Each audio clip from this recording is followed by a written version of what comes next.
Balikan muli natin ang napakagandang Santiago Resort. Dito po ito sa Pililla, Rizal.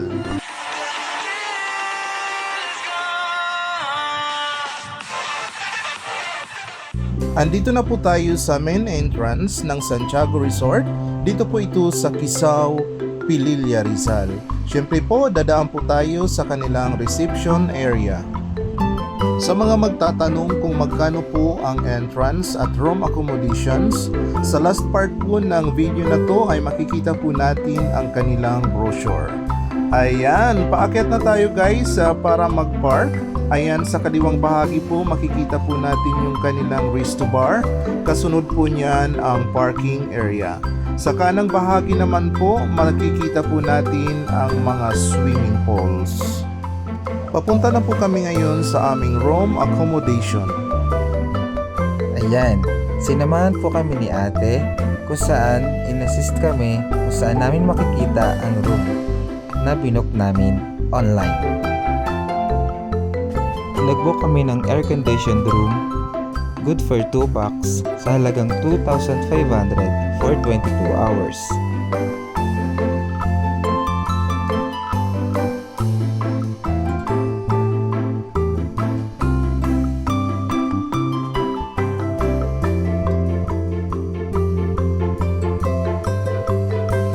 Ipapakita ko ulit sa inyo ang mga swimming pools dito sa Santiago Resort.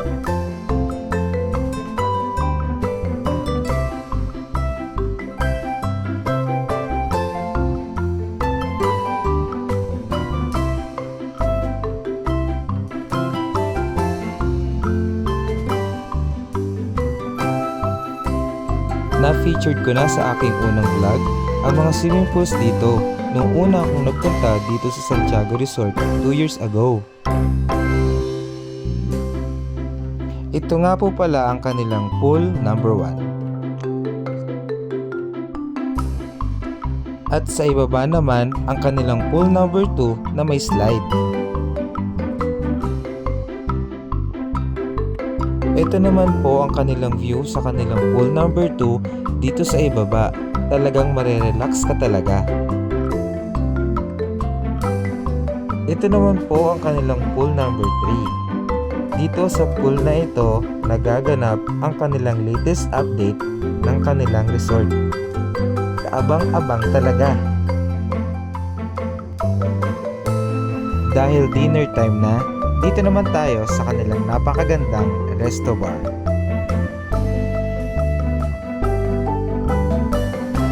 Maganda ang ambience dito, malakas ang hangin at tahimik.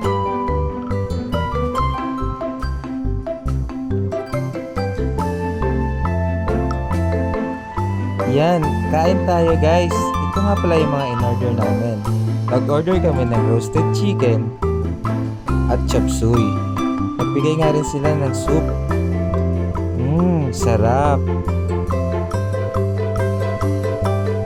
Ito na, nag-uumpisa na ang kanina pa natin inaabangan na kaganapan dito sa pool, ang kanilang foam party. Tara na! Party na!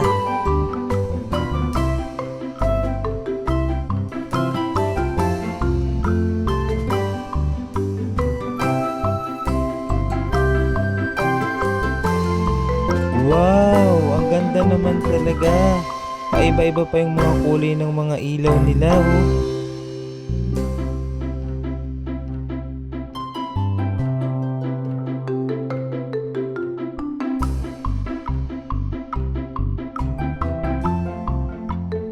Tara na guys, samahan nyo kaming magtampisaw sa kanilang foam party.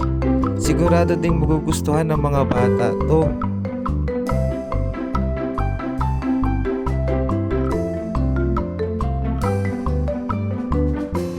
Wow! Kumakapal na ang foam. Ang ganda!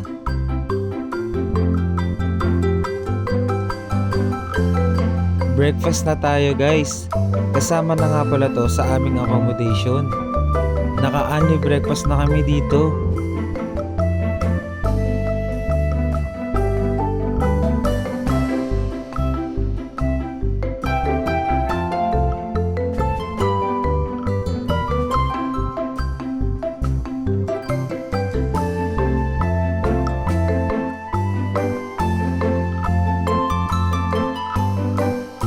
ito po ang kanilang playground. Dito po pwedeng gawin ang mga activities ng mga nagti-team building. At ito naman po ang kanilang bagong pavilion.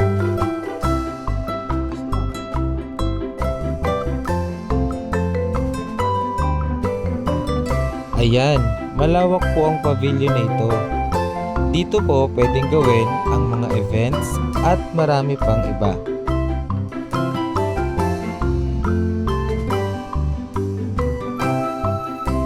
Sa harap po ito ng private pool. Ito na po ang rates ng kanilang entrance, cottages, private villa, and rooms. Thank you for watching!